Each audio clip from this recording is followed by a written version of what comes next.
Well, hello and welcome to my new series. So this series is very unscripted. It may get a little unhinged and, there may be just a smidge of sacred rage in some of my episodes. Depends on the episode that we're doing.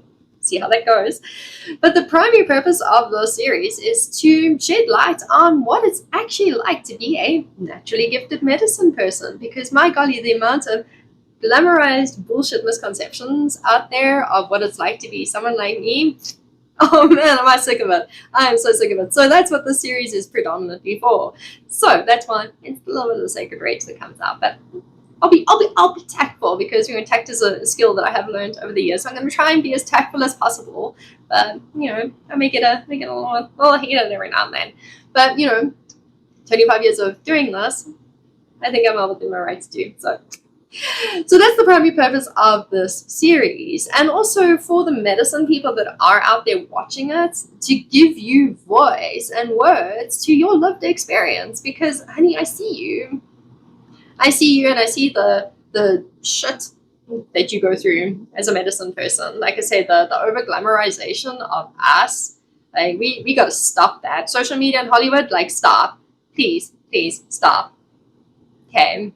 Like, being a medicine person is very, very far from being glamorous. Like, the work we do is like nowhere near being glamorous. It is messy and dark and heavy and gross, and like there's very, very little glitter and glam.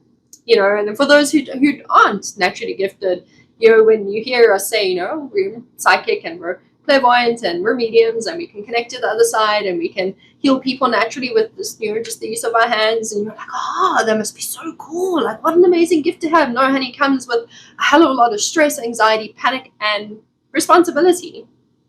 And also a hell of a lot of trying to figure out what's going on for most of the part. Okay, so like, please stop glamorizing us. Like, you do not want to be like us. Trust me, you don't. Okay. So, our first episode, let's talk about relationship dynamics. What do relationships look like for medicine people? Well, for the most part, relationships are actually incredibly challenging for us. Relationship dynamics are hard. And I'm going to be looking at like four of the main challenges that we experience as medicine people when it comes to relationship dynamics. And here I'm talking about friendships, partners, marriages, and family connections, like blood relations. I'm talking about here, like every kind of relationship that you can think of. I'm talking about them here.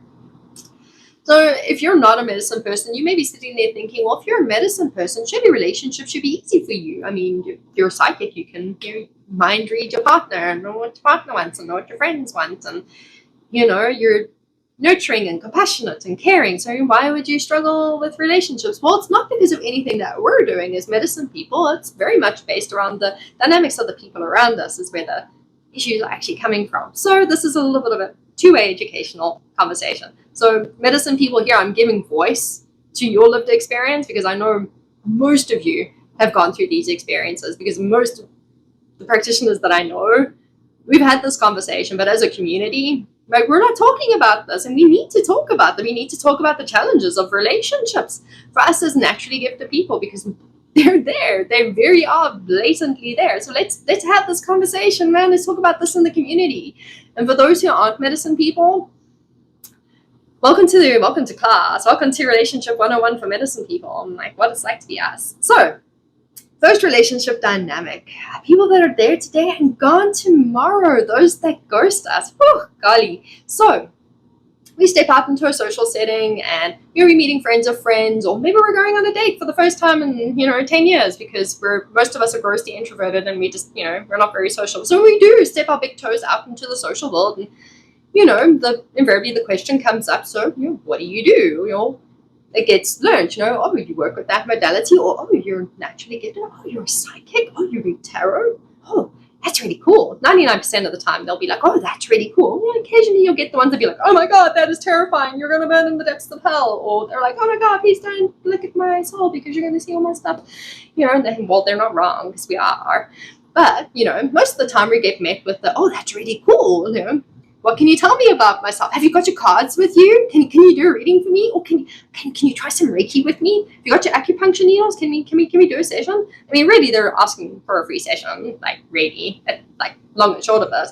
which in and of itself is pretty disrespectful. Like, we're not a party trick, man. Like, we're not magicians whipping rabbits out of hats here. So we're not here for your entertainment. So if you are not a medicine person watching this and you've done that to a medicine person, just pick up the phone and go and apologize to them and be like, hey, I'm sorry. Sorry I was a dick.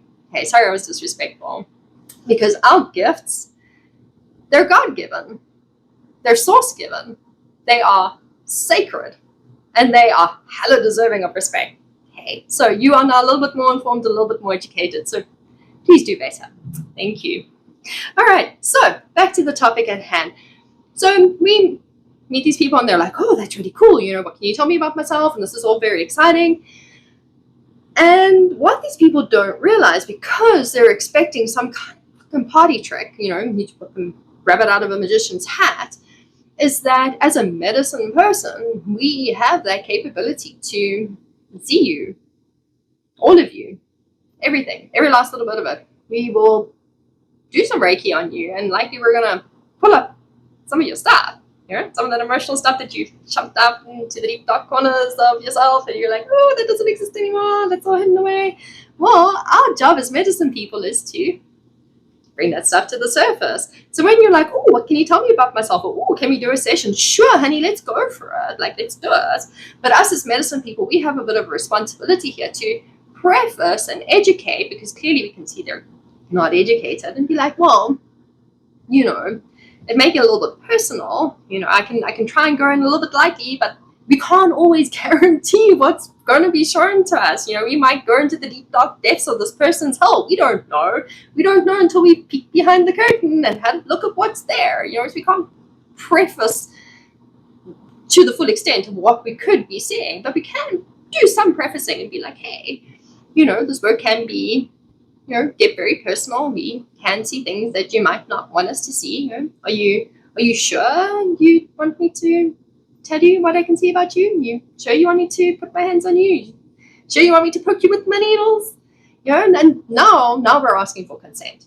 Okay, so us as professional medicine people, we're now doing things correctly, because consent as a medicine person is important. Please get consent. Don't just book your cards out, be like, cool, body trick, let's read for you. Okay, because if the person's not giving full consent, you may have some problems. Okay, so implied consent and consent, two different things. Okay, so you've now prefaced and told this person, well, sure, I can, you know, do some Reiki for you, or work you with my needles, and some cards, but I may see some stuff that you might not like. It might pull up some really heavy, dark stuff that you might not be ready to deal with.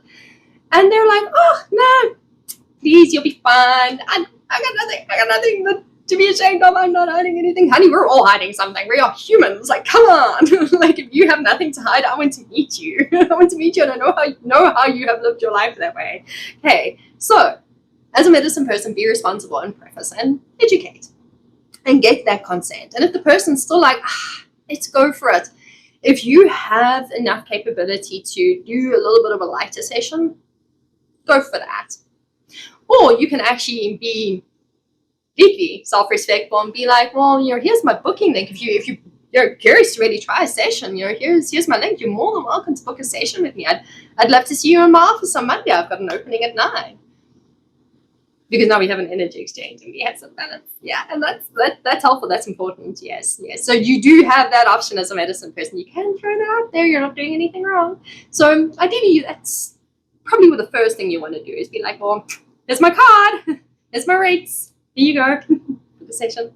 Yeah, but if you're, you know, feeling a little fun and fresco and you don't mind picking out your modality for a second and be like, okay, cool, let's take a peek behind your curtain and see what you got going on in there, you know, then go for it. But do preface and educate the person beforehand so that they're, you know, when you do see them, then you do maybe dredge up a bit of emotional trauma, or, you know, see some stuff that they don't want anyone else to see or know. You did warn them. Okay, so with this work, that is what we do. We look at you. We look at every part of you. We can see every part of you as part of our gift. That is part of who we are. And as much as you're sitting there like, wow, that must be really cool to like look at people and like see everything about them, honey, it's not. There's things about people that you don't want to see those things about people. So no, it's not a fun part of the gift. Okay, just putting that out there. So you do the session, your little party trick session, and you're like, okay, cool, let's find some cards, let's pick you some needles, and stuff comes up. Person feels confronted and very uncomfortable now, and they're like, oh, I should have maybe said no, or maybe I should have booked a session and not done this in a social setting in a bar. Oops. All my stuff is now sitting in front of this complete stranger who no one knows things about me that I'd really rather they didn't know.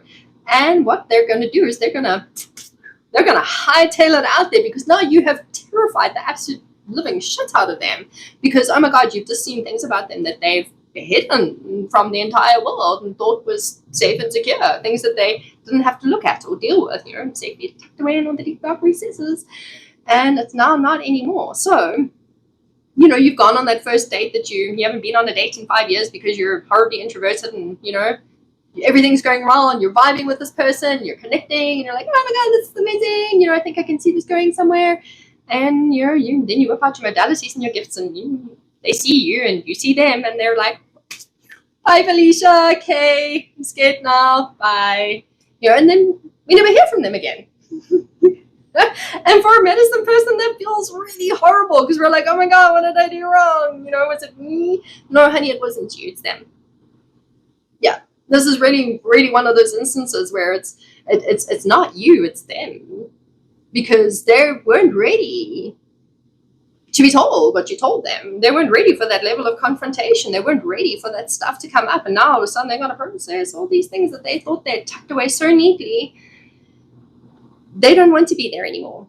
Okay. It really is. It's nothing to do with you. It really is all on them. So don't take it personally. I know that's very hard to try not to take it personally, because it actually happens. Oh man, it happens a lot. Oh god, there's so many people where I'm like, oh my god, I thought we were friends, or oh, I thought this relationship was going somewhere. Oh, I thought we were family, and they're just like, bye Felicia, you're scary. I don't want to know you. Okay. For us as medicine people, that kind of sucks. So if a medicine person says, hey, this might get a little personal, and you're like, oh, it's fine. Be fine. Okay, don't be a dick. Right. Next relationship dynamic that's a good challenge for us. Those that don't go away, and that really should go away. Oh my god, I wish these people would go away, because they are just, they are like a parasite. They are not there to be your friend. They are not there to be your partner. They are not there to be your family member. They are not there to have a relationship with you. They are there to have a relationship with your gift. Yeah. That is a hard one to swallow. And man, have I had a number of those relationships and friendships and whatnot over the years where they were not there for me. They weren't interested in all that I got going on here. They weren't interested in TAM. They were interested in my medicine, my gifts, and what that could do for them. So, that's not a relationship. That's just a freeloading client. Let's call it what it is. That's your freeloader. Yeah. And if you do that to medicine people, please stop that. Have more respect for the medicine people in your life. Seriously, that's disrespectful. Don't do that. Okay. Again, our gifts are sacred. They are God-given. They are source-given. Have respect for it. Okay. Not party tricks. We're not here at your disposal. We're not like an open bar where you tap into our resources whenever you feel like it. Please understand that there is energy and work that goes into tapping into our gifts. It's not just like a switch and it's like, okay, cool, my gift is on. Who wants some of my gift? We're not Oprah handing out our gifts. You get some of my gift, you get some of my gift, everyone's getting some of my gift. That is not how this works, okay? So, please stop doing that. I had a friend that offered me the space in her home for a couple of months while I was figuring a part of my life out, and I thought it was a genuine offer that came from from the heart. It was a genuine, well-meaning offer, and it actually came with a whole lot of obligations and entitlements. And because she had given me a roof over my head and was providing me with this home free of charge, she felt that I was now obligated to be her free therapist. Night after night after night, she sat there with her glasses of wine and got pretty inebriated and trauma dumped on me. Day in and day out. Yeah. Oh man, was I was exhausted by the time I left that living environment. Oh God, I was done. Whew. But she had a sense of entitlement that, well, I'm doing this for you, so you must just give me your gift. Come free of charge. Come give me. And then all of a sudden, I found I was doing readings for her. I was doing readings for her family. I was doing readings for her friend, and they must all be free of charge because I'm giving you a roof over your head, honey. I'm trying to get my life together. Like, I'm a normal functioning human being. I'm going to be living on your couch for the next 100 years if you don't let me earn a living doing what I do. It's stealing, is what it is. Like it is theft. Okay, you're a thief. Okay, you're nothing short of a shoplifter. Okay, like no difference. So, how do we deal with this? Boundaries, and these people are not going to like the boundaries. They are going to hate those boundaries because, again, they are not there to be in a relationship with you. They are there to have a relationship with your gift and what your gift can do for them. Please know the difference. If you have a friend that phones you and messages you constantly with their stuff, that not once says, hey Tam, how are you? You having a good day? Is life going okay for you? You got anything you want to talk about? They are not your friend. They are not your partner. They're not your family member. Like they don't care about you. They care about your gift and what your gift can do for them. Know the difference, see the difference, deal with the difference. Boundaries. Okay. Even if that person has given you a roof over your head, that does not obligate you to just willy-nilly dish your gift out. Okay. Again, it is sacred. It is God-given. It is sacred given. Okay. It is a sacred thing that you possess. All right. So boundaries with these people is important. Sure, I can read some cards for you. You've got my booking link. You've got my rates. Let's book a session. Let's do a session next week, Wednesday at 9. How does that work for you? See where that conversation goes. See when that person's true colors pop out. And as a medicine person like you should be seeing their true colors anyway, but sometimes it's difficult because, we want to see the best in people. We want to, think the best of people, but these people don't have your best interests at heart. Okay. So, those that dismiss our gifts. I think this is probably next to those that use and abuse our gifts and feel that they have an obligation to just, draw from our gifts whenever we want, like we're some tap they can turn on for a drink of water whenever they're thirsty, is those that dismiss our gifts. And this is difficult when it's our partner, parents, family members. Like these are the harder parts where they're like, oh, that's all in your head. That's a whole lot of bullshit. That's just hogwash. That's just woo-woo. In fact, in all honesty, I hate the word woo and woo-woo. Please can we get rid of these terms in our industry? Like can we take them outside and stick them on a giant bonfire and burn those bitches to the ground? Because those words woo and woo-woo are actually incredibly disrespectful to the sacredness of the work that we do. It diminishes our work right down to party tricks and putting rabbits of hats. Please, let's stop that. So it's bad enough when we do have people that are close to us that do tell us, oh, what you do is just a lot of nonsense. That's all in your head. Oh, that sidekicks aren't real. Medium, you talk to the other side. Girl, you must be crazy. I think maybe you need to be put in an institute, maybe one of them jackets, maybe you need one of those. Like, no, we don't. No, because our experience actually is incredibly real. And to now have that external invalidation, I don't think you realize what that does to a medicine person who, as it is, the work that we do is not tangible. We can't touch and feel the work that we do. We can't touch and feel the ancestors and the spirit guides and the frequencies and the energy and stuff. You can't. Like, it's impossible, okay? And, well, unless, of course, you've got the gift and you can see the ancestors, like, that's different. But for the most people, like, you can't see those things. So for us, we have to learn to self-validate really early on, unless we've grown up in a family that's, they understand that, oh, we come from a line of gifted people and, you're one of us. But for the most part, we don't have external validation as it is. So we've got to learn to self-validate. And when we have a partner or a friend or family member that's like, oh my God, you must be batshit crazy to think that you can connect with the spirit guides and talk to the ancestors. You can heal with your hands. You're not Jesus. Honey, Jesus is no different to us. Jesus was a medicine person like me. Yeah, I said that. Yeah, Jesus was a medicine person like the other practitioners and natural medicine people that are watching this video. Yeah, he was one of us. Yeah, yeah. Okay, so we are no different. So how do we navigate this as medicine people, or find healthier relationships first and foremost, and learn to self-validate? It's probably one of the hardest things to do for yourself, is to self-validate, especially because what we do isn't tangible.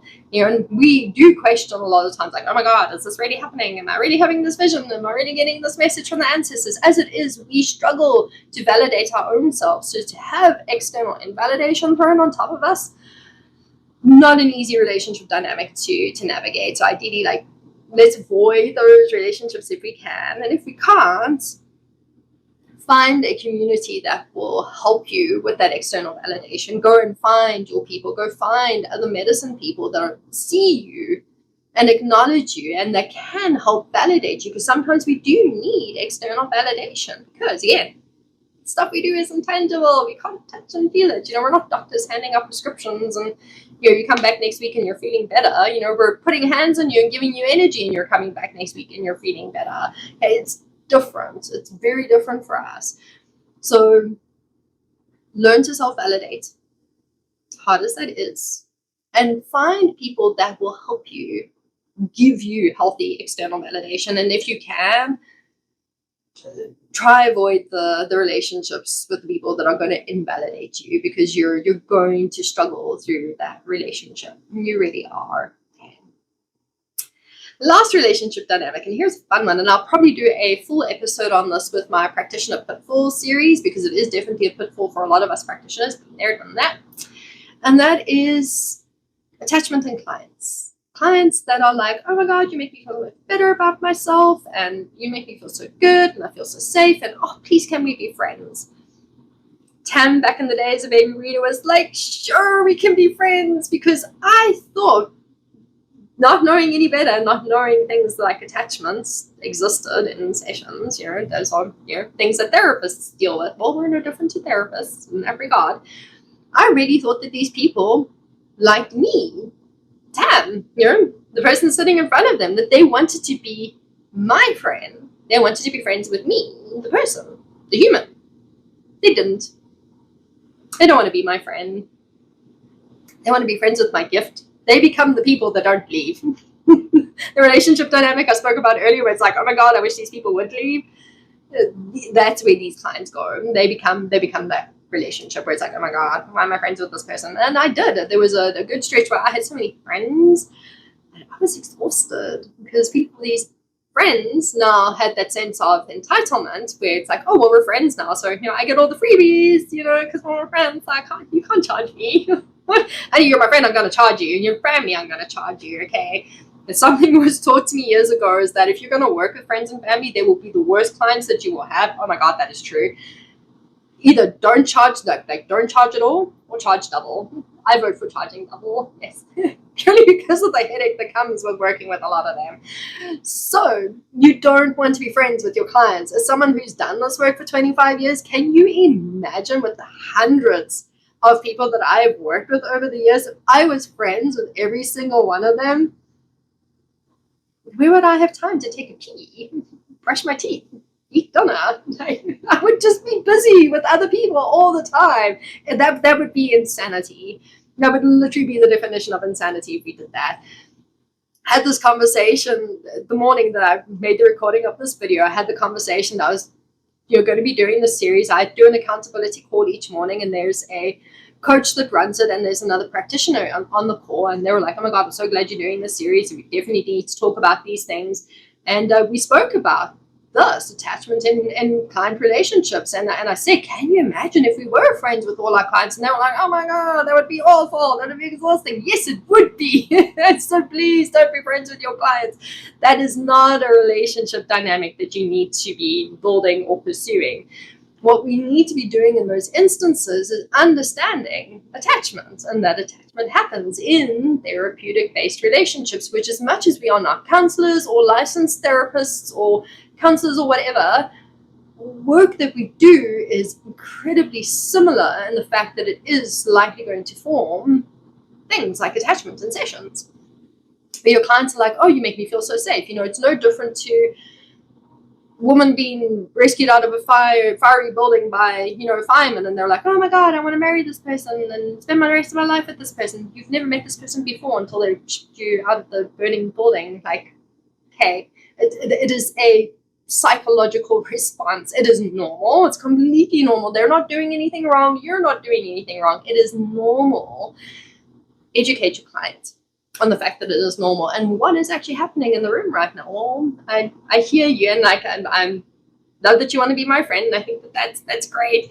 But what's actually happening here is something called attachment, and it's actually normal because of the work and assistance and support that I'm giving you. Likely, I'm making you feel seen and heard and feel safe, and that forms a bond that you think is now there. But for the sake of professionalism, let's keep it as let's keep that boundary in place. Okay, so thanks, but no thanks.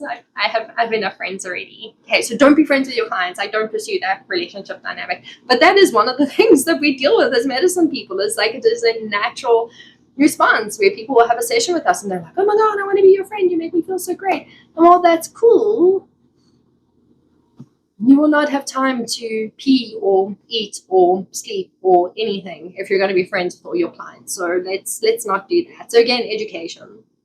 So for us as medicine people, a lot of our responsibility is more educating. Attachment is normal. This is what's happening. You're meeting me for the first time and you're like, oh my god, your gifts are amazing. Let's try that out. Cool, but please understand that like a lot of personal stuff could come up. You sure you want me to have a look at that? Boundaries. Professional boundaries. Ideally, strangers meeting you and being like, oh, can you pull some cards to me? Sure. Can you book a session with me? One opening next week, Thursday. Energy exchange. It's healthy. It's good. Let's do that. Okay. So there are ways to navigate these very real challenges that we face as medicine people when it comes to relationship dynamics. Like we're going to have friends and partners that think what we do is a crock of shit, and then we're, maybe a little bit, don't mind her, she thinks she's psychic, she's got some problems. Well, no, actually we don't. We got some gifts. It's different. And those that, we go on the date once and they're like, oh my god, you're scary, you know too much about me, okay, bye. It's like we are not too much. People just don't know how to handle us. Okay, not anything that we're doing wrong. Like don't go and beat yourself up. Don't go and be like, oh, I need to change or I need to do something differently. If anything, boundaries. It's probably the only thing you maybe need to adjust here. This is boundaries. So relationships for medicine people, like we need to, as a community, like let's talk about this stuff. Let's have this conversation, because I've had many practitioners talk to me about this stuff over the years, but we don't actually talk about it as a community. We don't, and that needs to change.